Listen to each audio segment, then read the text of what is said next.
This is your place for all things Detroit Red Wings and all things Chicago Blackhawks. With your hosts, Jordan Linscott, David Barnhouse, Nick LePage, and Tim Stompanato. This is the Stick Blade Podcast.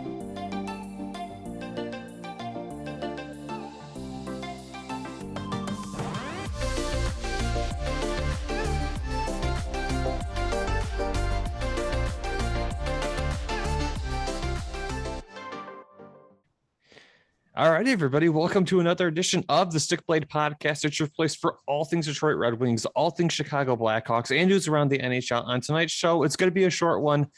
It's the off season. We keep saying this over and over. It's the off season. There's not a ton going on with the clubs, but hockey's getting closer. We're about 2 weeks now from what are going to be season, not full season games, preseason games. These clubs are finally going to start seeing their prospects who are coming through the pipeline, what they have against other league team prospects, and we're almost there. If we're a couple weeks out, we have a couple pieces of news to talk about this week. It's been a couple weeks though since we've seen you guys, since we've had a chat with you all and amongst ourselves. For your host tonight, Jordan Linscott, for my co-hosts, David Barnhouse, Tim Stompanato, and Nick LePage. Everybody, welcome to the show. How are you fellas doing tonight? Feeling great. You know, football's back. Tony Kukoc just got inducted into the Hall of Fame. Justin Fields scored his first NFL touchdown. Yeah, we're doing great. We're batting 1,000 already, folks. Can do it all. Sox are looking good. You know, now it's just got to get hockey back. Yeah, I mean, I came home from work today to watch Everton score 3 goals in 7 minutes. That was a good win. Hockey's almost back. The Lions, you know, even though we lost yesterday, they really fought for it in the end. I was very happy with, you know, how well they were playing. Tigers, they don't look terrible. We're not going to go to the playoffs or anything, but they look like they're on their way back too. So exciting times for Detroit sports. I'm alive. So I had hope for the Titans this season, but you know what, man? They came out really flat yesterday. It's the first game of the year. You got to shake off the rust. That's a warm-up. I mean, I'm hoping so. Like after last season, I was hoping we were going to come out smacking. They didn't come out smacking last night. There was loss too. So there was a brief period last night, and I do want it known. There was a brief moment when the Bears were number 1 in the North. Very brief. I know Nick tweeted about it. Yep. Bears are back. Bears are back. Literally, not actually. Like, they're literally back playing Physically, football. the Bears are back again. Yeah. Spiritually, emotionally, mentally, I think they forgot to play. Figuratively, no. It's like that was the Bears are back tweet yesterday was all about like they're physically back on television. I can look at the Bears. Andy Dalton, QB1. I like him. I like Justin Fields more. No, we're not talking about it. We're not an Andy Dalton podcast here. I'm not gonna slam Andy Dalton. He's doing his best. That's all it takes sometimes, guys. You know who's doing their best though? The Hawks and the Red Wings, and that's what we're here to talk about today, folks. So good job, Tim, bringing us back around the campfire. So like I mentioned at the top, this is a Blackhawks and Red Wings podcast. We're almost back to the regular season. We're a couple weeks out. The preseason is going to be coming up here in the next 2 or 3 weeks. We're finally going to start seeing, you know, probably future players for both of these organizations in the preseason. But until that moment, we have a couple pieces of news to talk about. Again, not a huge piece of news for either club this week, at least not in terms of blockbuster moves or trades or anything like that. No huge signings, but there have been a couple signings these past few weeks for the clubs, and just a couple pieces of news to talk about. On the Wings side of the podcast, the really big pieces to talk about, Filip Hronek signs a 3-year, $4.4 million per deal with the club.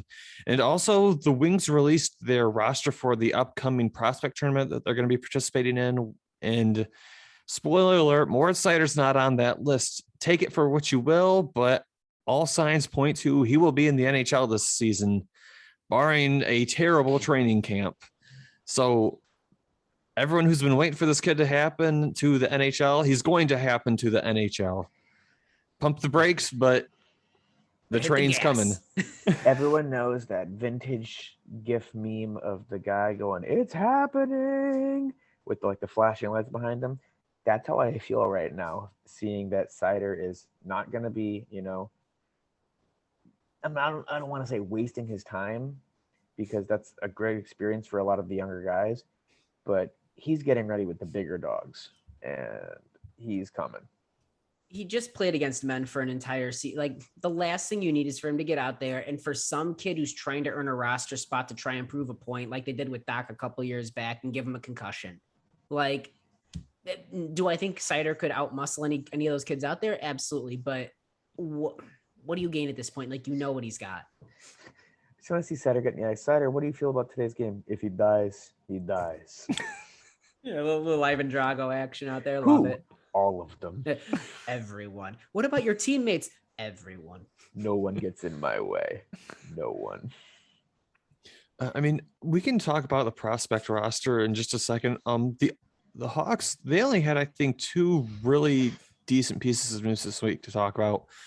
Connor Murphy re-signs with the club, weirdly enough, for $4.4 million as well, but he signs for 4 years instead. And also, they had a little bit of a front office cleaning this week, or these past couple of weeks. Tim or Nick, I'll let you guys take the lead on that one when we get to that one, because I think you guys probably know a lot more about it than I do, admittedly. But after that, we have, I think, only one piece of league news to talk about, and that is the fact that there's blood in the water. The offer sheet rule hasn't just been broken, it's been shattered, because the Montreal Canadiens and the Carolina Hurricanes, they broke the rules for the offer sheet. So it's done. It's not just an offer was sent. An offer was sent. It was accepted. Draft picks are trading back and forth. So that ice has been broken. And I'd like to point out really quick, no rules were broken. This is in the rules. This is legal. This is a tool at every GM's disposal, but everyone's afraid to use the offer sheet. No one wants to make waves. Carolina is out for blood. Again, go ahead, David. I like how it's like the same 2 teams with the Sebastian Aho. That's it. I mean, there's a lot to be said here, and they can come out all day. Don Waddell of the Carolina Hurricanes coming out saying, this is not a retaliation. We genuinely like Kotkaniemi. 2 things can be true. You can want Jesper Kotkaniemi, and I'm stoked to see what he can do in Carolina, where I think he's going to get a better shake. Mm-hmm. But you can also be craving revenge. Like, this is definitely a storyline that has been building. And it was someone that they said, A, we want him. B, we can get him. It was one of those perfect storms. I love it. I mean, it's pettiness to a T, and the NHL kind of needs this. They need to market themselves, and what better way than you're coming on the TNT, known for 100%. Basketball, and basketball is the most petty sport of them all. So the NHL is like, hey, let's get a little petty here. Now, we need storylines. Now, this is our only around the league news. What about our weekly shitting on Buffalo news? Like, it's a tradition. We'll find a way. We'll find a way. We don't fucks with tradition. It always ties back to Buffalo. We found a way to go after Buffalo in the middle of a Hawks Red Wings rewatch episode. Like, I'll find a way to attack Buffalo. It will naturally come up. Don't you worry. Yeah. You don't have to plan this. It's just like something shitty happens. I find it Buffalo. Just grows. The guarantees in life: death, taxes, and shitting on Buffalo. And the Coyotes not knowing where they're gonna play. True. You know what team I feel like really can't be getting shut on right now? The Detroit Red Wings, of all teams. That's good. So Filip Hronek signed his deal with the Red Wings these past 2 weeks. He signed a 3-year, $4.4 million contract with the club. I like this contract for a couple of reasons. One, $4.4 million for a defenseman who you're expecting to log 20 plus minutes a night and who is still very young. Not bad. No. The other thing is it's only 3 years. So this deal takes him up until he's, I believe, 26, and RFA rights don't expire till a player is 27. So do the math on that. They still hold him in his last year of RFA negotiations. So if they find a team who decides they want Hronek more than they do, they sign and trade, or they trade him at the deadline that year after signing him to like a 1-year deal and they get awesome draft capital for it. Or if for whatever reason he regresses, The Wings aren't on the hook for him long term. This is a perfect contract for the Red Wings through and through. There's nothing to be mad about with this. No, not at all. I mean, have we said lately that Yzerman is a very, very smart man? And this is a great deal for, I think, all parties. And like, Hronek is our number one defenseman. He logs some of the most minutes, like you said, at least 20 minutes a game, maybe more. And we have so much cap space. So this is perfectly fine in my book. Well, I mean, this is a no-brainer. He's 23 years old going into his age 24 season, 3 years of 4.4. Lock him up on a nice bridge deal, see what he could do, and then he could make the big bucks. I mean, this kid hasn't played a full season yet. Right. He's yet to play 82 games, and he's played 167 games, 80 points, 16 goals, 64 assists. That's pretty dynamic for a young guy. What's his minutes average? Is that on there that you see or no? Minutes average, he's averaging throughout his career 22 and a half minutes on the ice. That's great. Yeah. So, I mean, yeah. You're getting your number one defenseman, and his role's only going to improve. He's not even in his prime yet. So this kid is already taking on a big role for a Detroit Red Wings team that's kind of on the rebound here. And yeah, I mean, I think he's got more offensive upside still to show, and he's a great two-way defenseman. So this is a great move for the Red Wings. Well, I mean, that's exactly it, right? He's your number one offensive defenseman, and Detroit's defense is only about to get better. You're going to get more defensive and more reliable partners with everybody. Everyone's going to fit in the right slots. That's going to free Hronek up to tap into a new level of offensive capability that he hasn't been able to because he's had to be a little more defensively minded. Mm-hmm. The front, the forward lines are getting better. Everything is moving upward with Detroit, which means theoretically Hronek is supposed to trend upward, and it puts him in a great position because if he does continue to trend upward, he'll be like 26, 20, when it's up. If he signs an 8-year deal with Detroit, makes his big bucks, that puts him at 34. I mean, theoretically, that's his big rest of his career deal where he can make the bucks. Detroit doesn't have him too far into aging, into those like late 30s that you really start to get worried about. And if not, he's perfect for a trade and sign, that way somebody can get his rights and then sign that 8-year deal. This is a fantastic, I mean, again, what can I say? It is a no-brainer. Those kind of numbers, crunching those kind of minutes on a not good Detroit team, I can't wait to see what he does as you guys trend upward. Oh, hell yeah. The other thing is, like, the Wings brought in Nick Leddy this offseason via, a trade. Nick Leddy, I'm trying to remember where it was at, but I think I remember seeing that among offensive defensemen, he was ranked, I think, number 12th overall.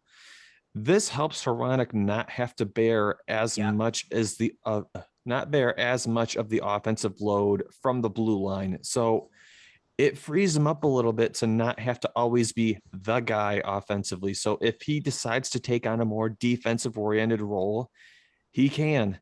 And it's not always the pressure on him to constantly be power play quarterbacking or to always be the guy who's sitting blue line, having to fetch in the dump arounds. I think just the signing makes sense from an organizational perspective. Just the term makes sense. Yeah. Cap it makes sense. Player makes sense because, he's shown he's been pretty decent the past 2 years. Everything about it just looks good. Yeah, how dare Detroit make so much sense? This is a great move. I mean, it's a no-brainer. Yeah, I mean, this deal is going to seem like an absolute steal too. The Red Wings are only going to get better as their young guys come up.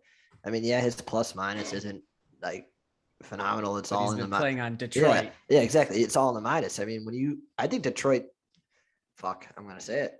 I think Detroit's going to be one of those surprising teams this year, and he's going to be a big part of it. So I think this deal is only going to look better as Detroit gets better, and it's going to look like an absolute steal next year. I realistically just don't see any signs that he would regress. At this point. We would have seen it. Right. Exactly. There would be underlying analytics. Yeah. I mean, how often do you see a 21-year-old really truly get this was 2 years ago, but a 21-year-old truly get like top 4 minutes? You don't. They're sheltered. Exactly. And 2 years ago, we were as I said before, rock rock bottom. Rock bottom. Right. That was our bottoming out point, and he was still putting up great numbers in that bottoming out point. Now imagine, like you said, Nick, as we start to rise and rise and rise, and if he continues that trend, oh boy, His play is only going to progress with the players around him. yep, he's going to learn a lot from guys like Nick Leddy and Stahl, like he has been too. The other piece of Wings news that I want to talk about really quick, and this one, we're already talking about a defense, and so this one kind of, talks about that idea as well. But so the Red Wings put out their prospect tournament roster this past week about who they're expecting to play at the prospect tournament. Basically, for anyone who doesn't keep up with it, the Wings are playing in a prospect tournament this year with, I believe it's the Toronto Maple Leafs, the Dallas Stars, the St. Louis Blues, and I'm trying to remember who the other team is. Wild? Columbus Blue Jackets. Blue Jackets.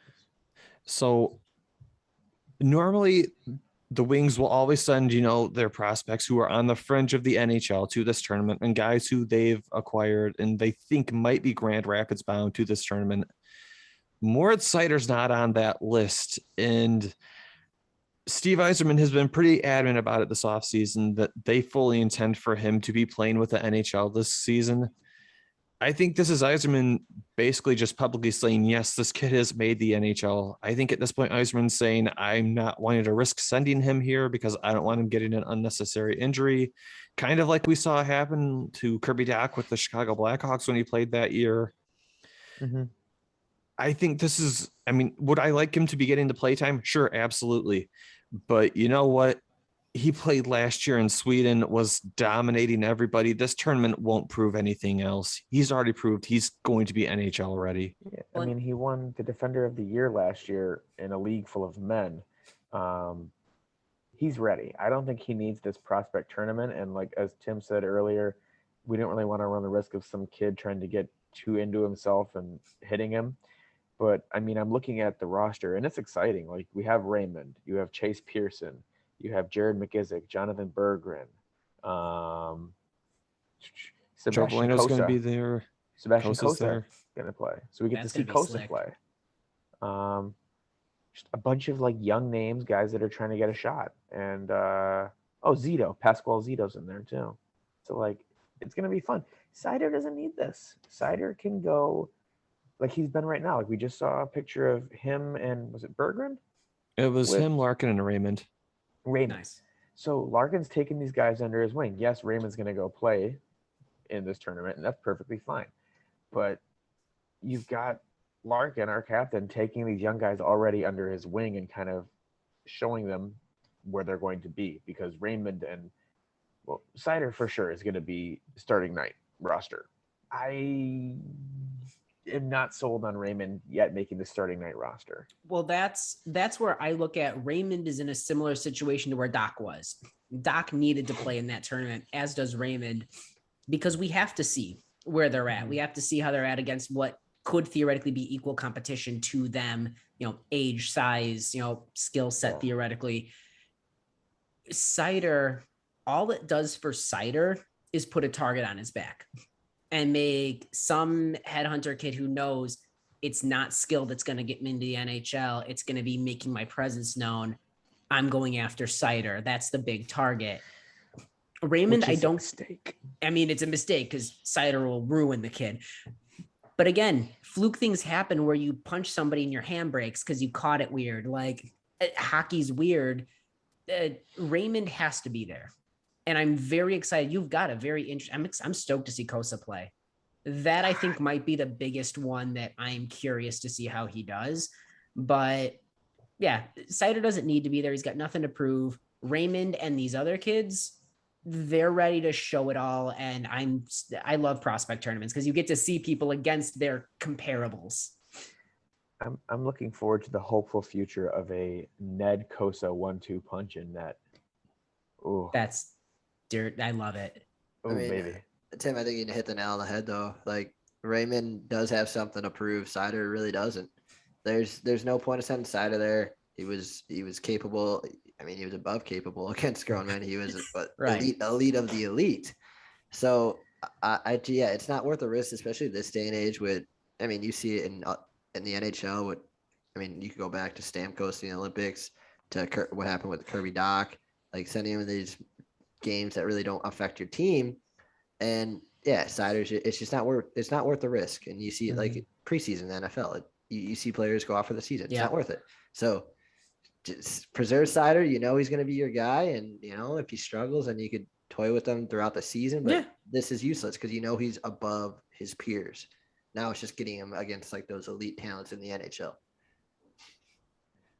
Those are the only two pieces of Red Wings news that I had on the docket for tonight. The Hawks, you guys had a couple pieces of news this week. The big one, Connor Murphy signs a 4-year, $4.4 million contract extension with the club.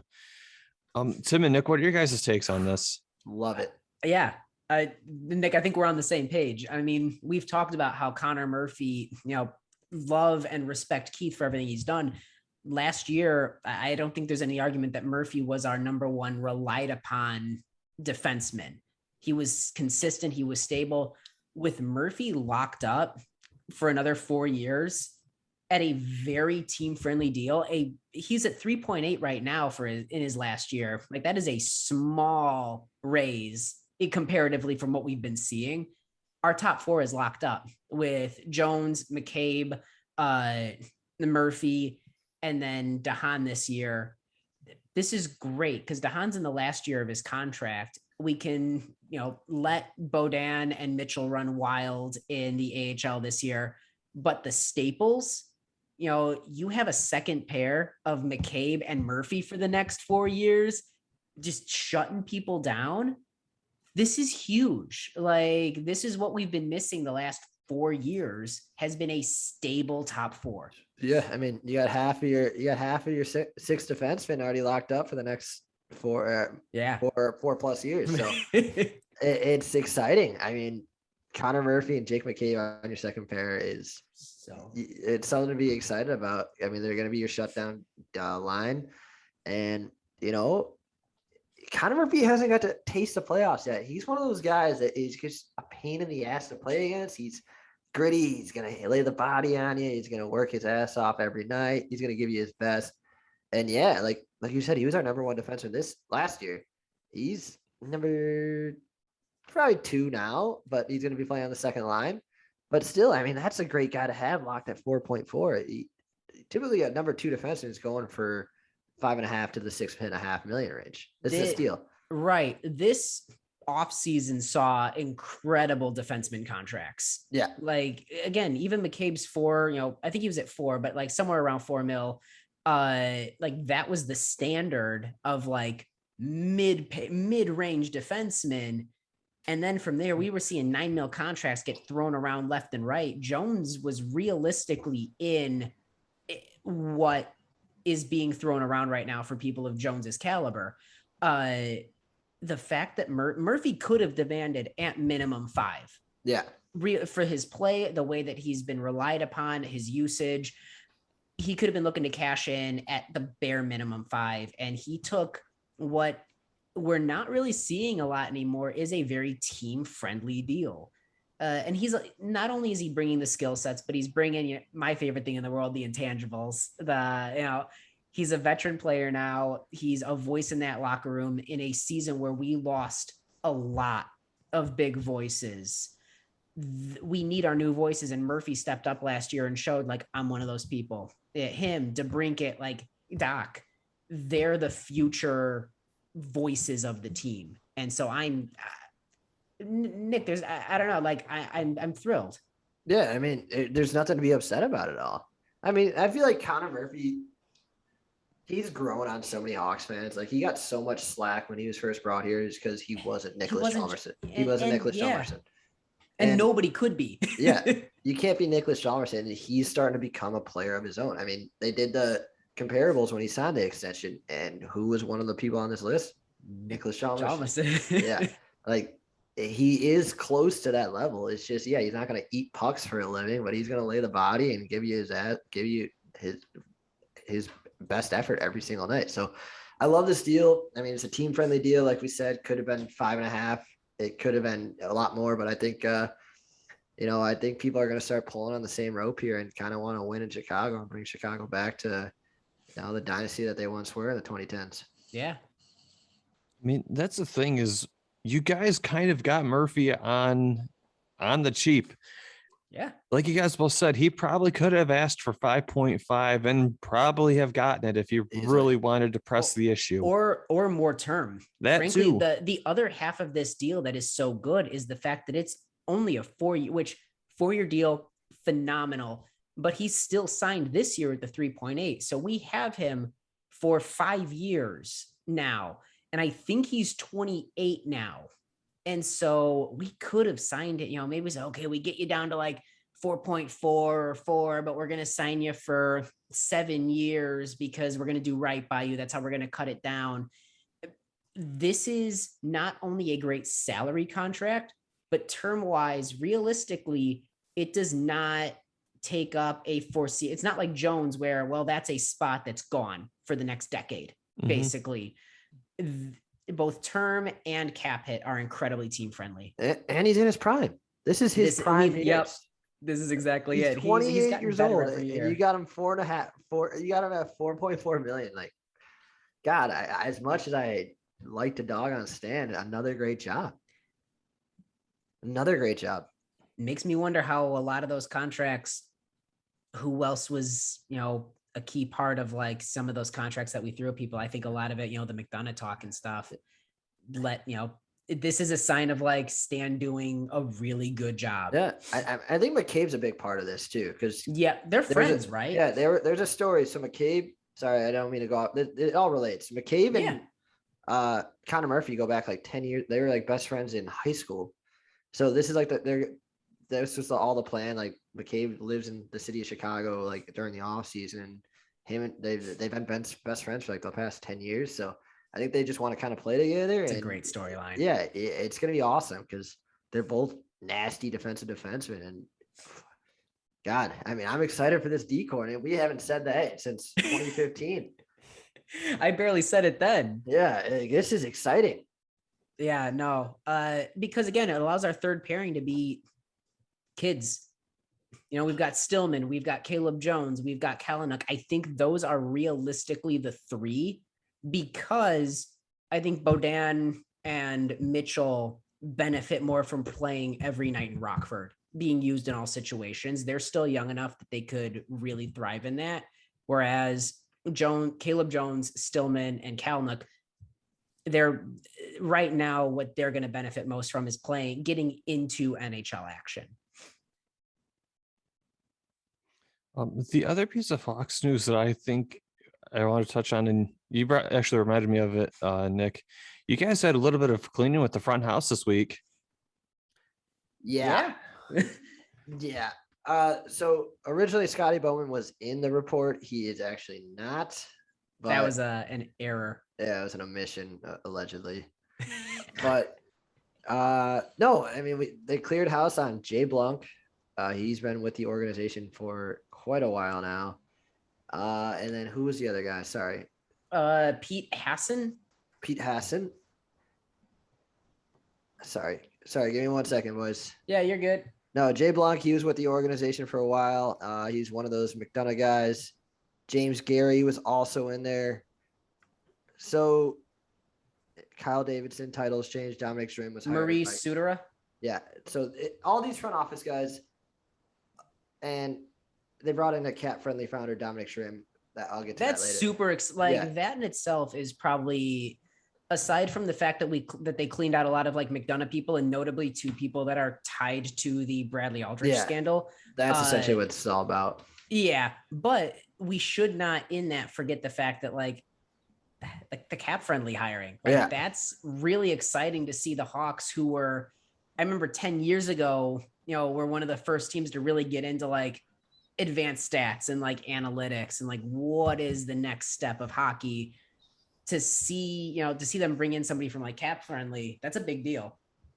Yeah. So, and Barry Smith also no longer part of the organization. And Barry Smith has been a name in storylines in the Hawks front office and on the bench for they used to put him in there to watch Q, was what Q felt. He's a Scotty Bowman, like ride or die. So, I mean, this all kind of comes back to the scandal. I'm not Barry Smith maybe, but James Gary and Marie Cetera, and then Jay Block also. He was there. Like I said, he's been there for a while now, and this it's just there's so much stink on this goddamn organization. It's kind of sickening, but I'm glad to see the Blackhawks are kind of taking the front steps and getting rid of these guys that may have been involved, and hopefully things are on the up and up and they can they just did a front office overhaul during the bubble. Yeah. Right before the bubble, and they did all this overhaul. They brought in a new president, new vice president, all this. They split the presidency into 3 different presidents. Yeah. Basically. So, this is news. It's going to be bigger news once we find out what else is happening as the story comes out more and more. But yeah, pretty big news that the Blackhawks are kind of taking these big steps forward with getting rid of these guys that might have been involved. And again, it should be noted that not to be that person, yes, they are clearing house, especially from some old McDonough and people that are tied to it. Nothing certainly has been said yet about the people at the top. We've said this a couple times. It's hard. I know I go back and forth every day reconciling with the fact that I'm a diehard, passionate Chicago Blackhawks fan who is also reconciling with a very difficult thing to watch and be a part, to have to process as a fan. How do I reconcile those things? Seeing stuff like this, where at least they are cleaning house, you live with 2 things as they move forward. It's incredibly difficult, but seeing these kind of things is good. Yeah, but they also had that new lawsuit that came out too with the illegal use of facial recognition. Yeah, but that got thrown cut out, really quick. It did. I did not see that. Okay, that's on me. And one of the kickers with that is that couldn't have just been the Hawks. That was everything with the United Center. Okay, all right. I did. So that I did not know. Yeah, that got retracted or dismissed. Okay. Yeah. But yeah, still these suits. It didn't need anything right now. These suits make it hard. You want to root for the team. You always want to root for the team. I always root for the players. Yeah. But the suits, the people in suits, is making it's just this offseason that keeps piling on. It's making it impossible to root for the organization as a whole, but you're rooting for the team on the ice. Yeah, we can't all be the Detroit Red Wings and get to root for the Illiches. I get it. You're one of the few teams in sports where your owners are good people. Oh, awesome. Yeah, our owner paid Rosa Parks rent for. Yeah, that's fantastic. What do we got in Chicago? The Ricketts, the husk of Jerry Reinsdorf. We got nothing. McCaskey. Forget about it. Here we are. These are the things that you live with when you start to turn the rocks over and you dig a little deeper and you go, well, I guess this is where we're at. But no, big front office moves, and Barry Smith being gone is a big one for me, just because he has always been in the background. He's a Bowman guy. Yeah, he's a Scotty Bowman guy. Yeah,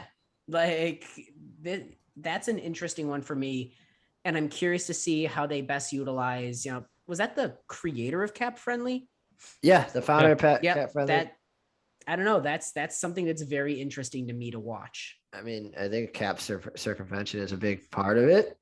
I just feel like everybody's creative cap management is the way of the salary cap era, that everyone's looking for an edge. It's one of those outside the box hires. It's it's nerdy and all that. It's it's not affecting the team on ice, but it's going to be effective. This guy's brought in for a reason, and he's going to be useful in some kind of manner. Yeah, 100%. Everyone's looking for an edge, and this is theoretically just another edge. If you haven't checked up Cap Friendly, just check it out. It's an awesome site. Yeah. Oh yeah, always plug Cap Friendly. It's how I get 90% of my information on the team and the structure throughout the year. I'll check Cap Friendly. Yeah. There's one more piece of Hawks news to talk about that I forgot to mention. So it came out recently that the Hawks are going to be requiring either a proof of vaccination or what is it? It's either 48 or 72 hour negative COVID test result before people are allowed into the United Center. Whether you're pro-vaccine or not is irrelevant. The fact is the Hawks have handled this correctly. If you want to get the vaccination, just show the card, you can get in. If you don't want to get the vaccination, okay, cool. Just go get a COVID test. What is it, 48 hours or 72 hours before the game? I think it's got to be 48 because 72 you already run the risk of maybe being exposed to it from something else. Okay. But either way, like you can get, like, if you don't want to take the vaccine, okay, just bring the negative test result. They'll still let you in.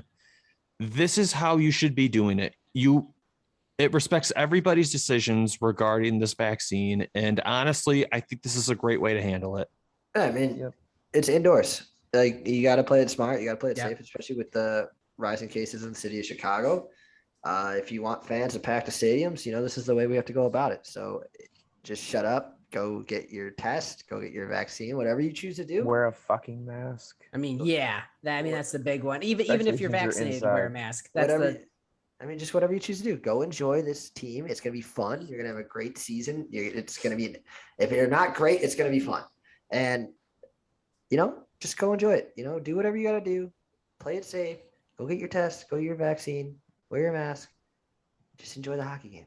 Peace of mind goes a long way. Yep. And I know I personally feel more comfortable going to a Hawks or a Bulls game this year because I know that it's vaccine required or, the 48-hour test or whatever. Like Nick said, it's indoors. I'm sorry, this isn't you don't have the right to go to a Hawks game. That is an entertainment. That is a privilege. And so we're in the face of a global pandemic. If you don't want to get a vaccine, I'm frustrated, but that's your choice. If you don't want to get a COVID test, I can't help you. They are giving you an out if you're not comfortable with it. And so, and again, the Hawks are doing the smart move from a business sense too. They don't want to lose that revenue of people that, unvaccinated people have money too. And so great, 48-hour test, prove that you're not a risk to anybody.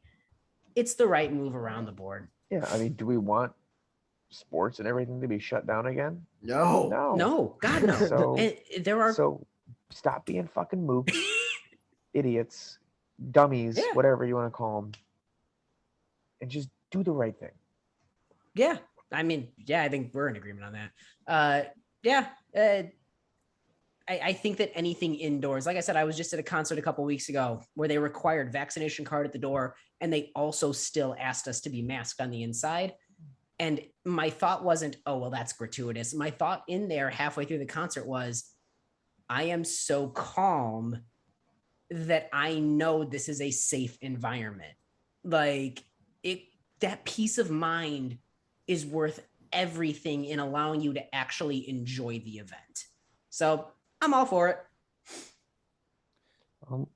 There's one last piece of news that I want to talk about, and this is actually the league piece of news. We talked about this a little bit earlier, but what is it? NHL's going back to the Olympics too. Oh yeah, they did announce that this week. Oh, nice. So yeah, I forgot about that. Good the catch, NHL. Nick. Good catch. All right, so we'll talk about the first piece that we talked about earlier. Then we'll talk about the Olympics. So we talked about it at the top of the show. There's sort of been like this unwritten rule amongst GMs when it comes to the offer sheet. The Carolina Hurricanes offer sheeted Jesperi Kotkaniemi for what was it, $6 million? I think it was 6.1. Okay, so $6 million, basically $6 million, and the Canadians didn't match it. So the Canes get Kotkaniemi, and Montreal's getting, I believe, a first and a third.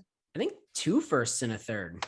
Just a first and a third. Just a first and a third? Oh, okay. That's then great. But great for Carolina. I mean, obviously, I would hope that Carolina actually did want Kotkaniemi because $6 million is not a small chunk of cap space. But it's a 1-year deal. But it is a 1-year deal, and then they have his RFA rights at that point. I like that it's been broken, and that if not even just like the offers have been broken, like actually a player has changed organizations because of offer sheets. This sort of clears the way for it to happen in the future. I mean, we're also avoiding the biggest part. This is all just petty wars. Mm-hmm. I mean, don't get me wrong. I know Carolina wanted I think they see a lot in Kotkaniemi. He's one of those guys. He's 22 years old. He's young. He's from the Medina draft. Yeah, but 20. So all goes back to Sebastian Aho, who wears number 20. The Montreal Canadiens offer sheeted him. and they came out with this. The quote Bergman said something about how Aho has seen a young core on the rise. And he really wants to be in Montreal. Well, Kotkaniemi got the offer sheet from Carolina, $20 signing bonus, the whole $20. And then Don Waddle came out and said, Kotkaniemi sees our core. He really wants to be, basically word for word, flipping a couple words. It's just awesome. And if I may build on the pettiness, when Montreal offer sheeted Aho a couple years back, if you'll remember, it was actually a relatively reasonable salary, but they front loaded it with a massive signing bonus in real cash up front because Montreal could. And the thought process was the Carolina Hurricanes, which are a non-traditional hockey market that isn't necessarily flush with cash, would have a lot of it would put them in a bad compromising position to match that with the upfront money. And so the $20 signing bonus is such a beautiful twist of the knife because again, Kotkaniemi got, he was benched in the final, like in one of the games of the finals. And they had said, he's played his last game as a Canadian. He clearly wasn't part of the big picture in Montreal moving forward. He clearly knows that he's capable of more and wants to be a part of something.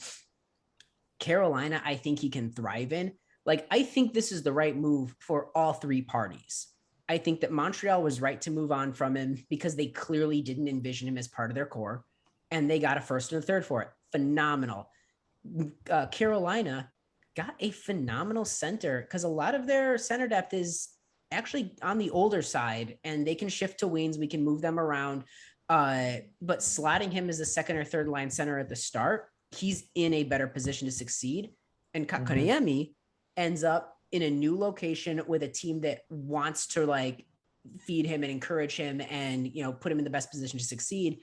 And he's also betting on himself with a 1-year, RFA deal and saying, okay, 6.1, I'm going to show you what I've got, that you don't just have a third line center in me. I'm going to show you what I've got. This to me is what the offer sheet is all about. It's never been about stealing Austin Matthews. Arizona is not going to offer sheet Austin Matthews and get him to come to Arizona. It's about taking mid-range guys and sort of forcing teams to rethink their cap, rethink their core, how you build around people. It's negotiated in the CBA. It's a tool that everyone can use. The fact that we don't use it and that when it is used, everyone gives it a little side eye or like it doesn't really do anything. This is what the game is all. I love this move. Yeah. Oh yeah. Never thought I'd see it happen, but hey. No. Crazy things have been happening these last couple of years around the world, everywhere. So why not? Yeah. I mean, the last time an offer sheet's gone unmatched it's been a while. Because the Hawks got offer sheeted for Hjalmarsson. Yeah, the Sharks. And we matched it. Yep. When was the last time? But yeah, anyways, I'll to fill dead air while I'm looking this up. Good. Yeah, they want to play. So apparently Don Waddle came out and said Kotkaniemi is going to be starting at left wing to start the season just to get him into that top six. I mean, Carolina, they have a lethal offensive. They're just lethal all over the place. And then also, yeah, so his qualifying offer is going to be that 6.1. But if he doesn't perform, Kotkaniemi wants to be on a winning team. Montreal is not a winning team. Like, yeah, we've seen them in the Stanley Cup final last year. Fluke. But Carolina's given up a late first round pick and a late third round pick for a guy who was drafted top 3, who's 21 years old. 21, who has plenty of time to develop. Like, his last 3 years were development. Like, he was, along with Boquist a couple of years ago, said, I'm not ready yet. I'm going to probably need another year. And he's been in the show. Yeah, Montreal just needed him. So I think Kotkaniemi is going to be one of those guys that it's going to be one of those guys. It's like the one that got away from Montreal, maybe because you were scared to match this, and you could renegotiate a cheaper price for Carolina going forward, and it's shit out of luck, Montreal.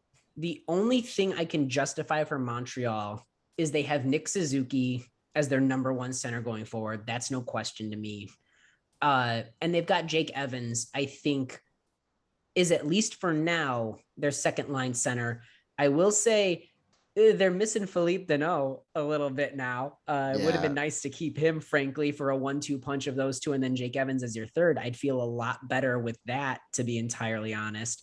But I think Montreal is going to look back and say it would have been nice to have him, but they clearly, at least now and in the near future, I think it was clear they weren't seeing him as core.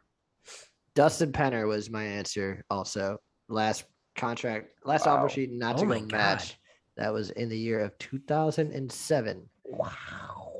So Dustin Penner, July 26, 2007. See, that's the last time we haven't seen him. That's unreal. It's in the CBA. It is a tool that every GM has.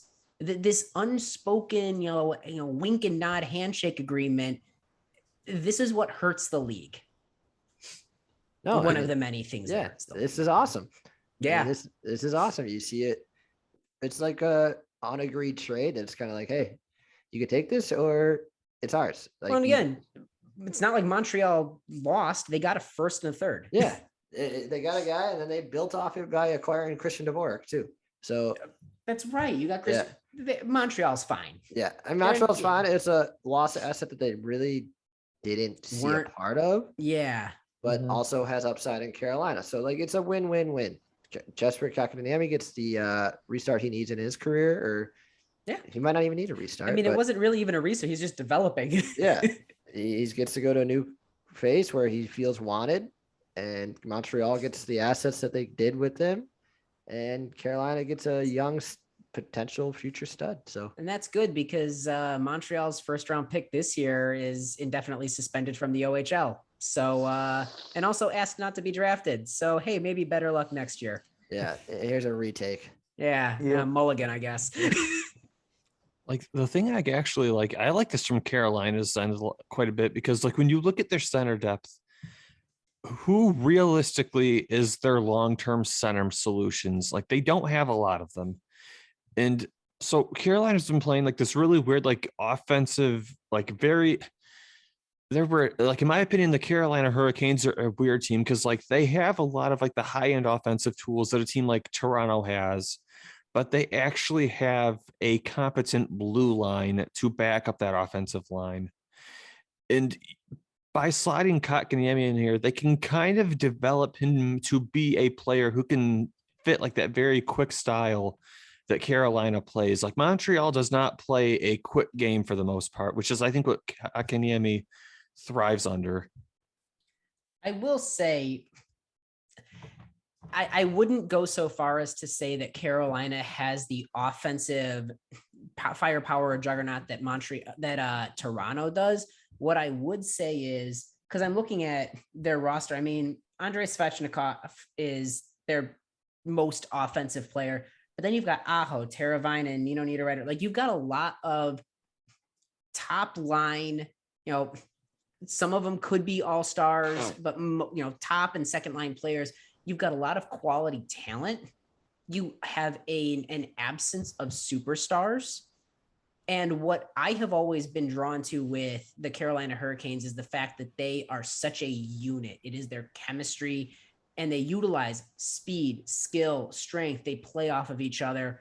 I think to build off your point, they have the tools to surround Kotkaniemi. If he can get into that chemistry and if they can find matches for him within their top six, I think he adds the closest thing they have besides Svechnikov. And like, maybe I'm a little hard on Aho. I think that he's certainly first line. I don't know if he's superstar. He's certainly all-star. And Teravainen, I think, is in that same boat, maybe a skosh less now, but he adds and heightens, he raises that level of all-star potential. Mm-hmm. And again, ask Toronto what that offensive firepower juggernaut of having a bunch of superstars does for you. So I'd rather be Carolina. It's just like, it's one of those things that doesn't make sense though, that they let Ned walk for so cheap. Homegrown. Oh no, they made some weird, and they signed Tony DeAngelo, which listen, I don't like that. Like that's bad move. He's kind of a trash human being. Yeah, and I get the whole like we can redeem him and we sign him to league minimum, and I'm like, some people, not everyone deserves a redemption arc, but also, I think that they have a lot to prove this year, especially with letting Ned walk. So it'll be curious. Yep. The other piece of news, and I'm glad you actually reminded me, Nick. NHL's going back to the Olympics. It's the best news. It's exciting. Like, that was the best. Like, USA versus Canada, the gold medal game. God, imagine that again now with today's players. We're still at a point where we can see Patrick Kane on a line with Matthews and DeBrincat, and see Jack Eichel. Like, this is the opportunity to realistically see the absolute best of the best in the world face off. Like, this isn't the World Championship, like the Olympics. This is the biggest show. Like, it's literally the NHL All-Star game, except there's actually something on the line. Right, exactly. Let players play for their countries. Like, you see it in all other sports. Like, players that want to play. Like, that said, if I'm an owner or a GM, I'm not crazy about it. It risks a lot of injuries. Stamkos, the entire league, after 2 years of her severely hurt revenue, has to go on pause. I'm hoping that the Olympic Committee and the IHL, the International Hockey and whatnot, are allowing the NHL to advertise and make some money off this. Oh, for sure. They didn't in the past. And so, like, I hope that they will, because frankly, the NHL now more than ever needs to recoup some of those losses. Like, there are a lot of arguments as to why not to go to the Olympics, but for growing the game and for the players themselves, it's a no-brainer. And for a fan, it's an absolute no-brainer. Yeah. I'm excited, man. I mean, geez, it's, you get the top tier talent around the world now. You get like these players, they take pride in playing for their country. Like, you've seen Alex Ovechkin, he was ready to sit out for, he took a suspension. He was ready to take a suspension to go play for Russia.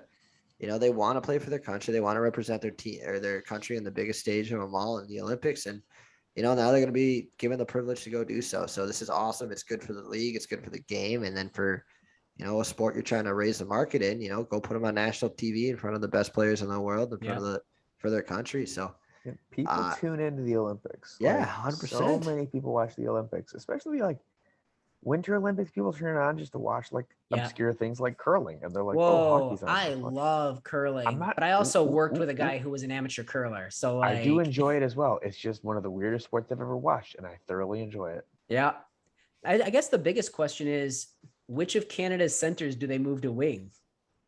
God damn. I mean, that's the real question. Did you guys see that joke interview that they did with Connor McDavid where he's like, I hope I make the team? Like, are you joking me? I love it. I mean, that's the first bit of personality I've gotten to see from Connor McDavid. That's really fun. Do they just hand Canada the medal and say, yeah, here you go? Like, no way. I think US. I like US. I mean, I like the US too, but Canada is also just super. Also, we can't sleep on Sweden. Yeah, they're one of those teams that are always in it. I mean, it's like, you got Austin Matthews, Jack Eichel, like that's a good. Yeah, Dylan Larkin. Yep, Dylan Larkin will be there. Canada's looking at Seth Jones, PSG over in France right now with Neymar, Messi, Mbappe. I mean, listen, yes, but I would not count the Team USA up. This is not the Team USA that Torts coached in the world, whatever it was a couple years back, where Abdelkader was like the captain of the team or something like that. We've come a long way. And this is the best crop of USA hockey. Oh, for I think sure. that we'll send to the Olympics. All three Hughes brothers will be there. DeBrincat. Yeah, I think for the Hawks, it's definitely going to be Kane, DeBrincat, and Seth Jones. And then Brandon Saad's can definitely be there. Stan Bowman's the GM of the Team USA, so you put Saad on a fourth line, he's going to be phenomenal. I mean, I'm excited though, just to see these studs that we get the privilege of watching night after night, and not the rest of the world does. This is awesome for the game. I mean, you're gonna get to see the best of the best represent their country, and guys that would literally never play together. This is everyone's like fantasy hockey Yeah, team. it's fantasy hockey, essentially. They're Love just it. all from the same country. Yeah. But yeah, I mean, you get moments like those TJ Oshie moments, waking up. Where he took every single Yeah. shootout. It's just awesome. They're playing. You get to wake up at like 4 a.m. I don't even know where the Winter Olympics are this upcoming Aren't year. they? Beijing. Beijing. So you get to wake up at like 3 a.m., go watch a hockey game, have You know what? I'm okay with it. yeah. Like, It's Yeah. cold as shit out. You're just gonna sit in your living room, watch the best players in the world go at it at 3 o'clock in the morning. So let's just enjoy this when we have it, boys. I think that's it for the news, unless anybody else has something else to add. I feel good. I think we covered everything that we were looking to do. And then some. Yeah, I love the little bonus Olympics talk. Welcome. For anybody who's still with the show, whether it be watching or listening, we appreciate you guys tuning into the show. At the end of the day, this is a podcast. It's by fans for fans. This is us talking about the teams that we're passionate about, having fun doing it, and we like interacting with you guys. If you want to get in touch with the show, feel free to do that. There are plenty of ways to do that. We're on YouTube, we are on Facebook, we're on Twitter, we're on SoundCloud. We are on all sorts of different social media platforms. So feel free to give us a like, a follow, share, whatever the social media currency is of choice that you like. If you want to find us on Twitter, the Twitter handle is @StickBladePod. And what is it? The SoundCloud is soundcloud.com/StickBladePodcast. If you want to find us on YouTube or Facebook, go ahead and just type in Stickblade Podcast. We'll come up on there. We're on Apple Podcasts for that matter, if that's your podcast platform of choice. But feel free to give us any sort of like feedback, questions, discussion topics, whatever you want to do. At the end of the day, though, we like and enjoy interacting with you guys, because I mean, it kind of gives us something different to break up the discussion that we have between the four of us. But anyway, like I said, that's our show for tonight. For your host, Jordan Linscott, for my co-hosts, David Barnhouse, Nick LePage, and Tim Stompanato, this has been another edition of the Stickblade Podcast. You all take care of each other, take care of yourself, stay safe. And in the meantime, preseason is coming. Everybody get ready for it. 1 month till the regular season, boys. Eat your We'll catch you guys vegetables. They're later. good for you. Eat your Go vegetables. Bears. They're good for you.